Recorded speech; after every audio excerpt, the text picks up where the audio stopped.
Few High Court judges have been as quick as Justice Edelman to call on the accumulated wisdom of jurisprudence. His judicial reasoning becomes all the more powerful as a result. In this case, the Construction, Forestry and Maritime Employees Union and one of its site delegates, Kevin Pattinson, were charged with civil penalties after the delegate unlawfully bullied two subcontractor employees into abandoning the site because they were not union members. The unlawful conduct was consistent with the union's policy of defying the law. It had previously faced these charges 150 times, but it was the first time for Pattinson. The first instance judge imposed the maximum civil penalty on both the union and Pattinson. The High Court had to consider how civil penalties were meant to function as deterrents against the conduct for which they were prescribed.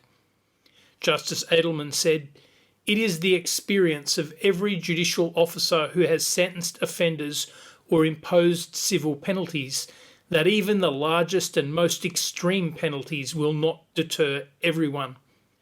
At best, general deterrents can only be used to identify a range of penalties in which, in pure utilitarian theory, at the lower end of the range, fewer potential contraveners will be deterred, and at the higher end of the range, more potential contraveners will be deterred. The maximum penalty provides the maximum deterrence that is permitted by law.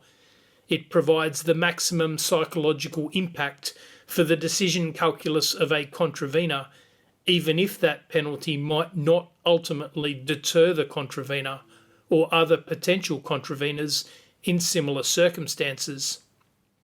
He went on to say, "For so long as penalising and punishing are seen as a necessary response to breaches of legal rules, basic notions of justice which recognise the dignity and moral worth of individuals usually require that the range of available penalties should be primarily set by reference to what a person has done, rather than what the person or others might do in the future.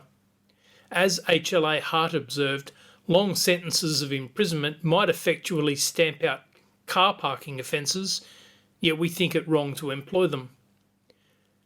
On the basis of both utilitarianism and the jurisprudence of Professor Hart, Justice Edelman found that the maximum penalty was justified for the union because the union had such a history of defying the law, but that it was not justified for Pattinson, who had no such history at all.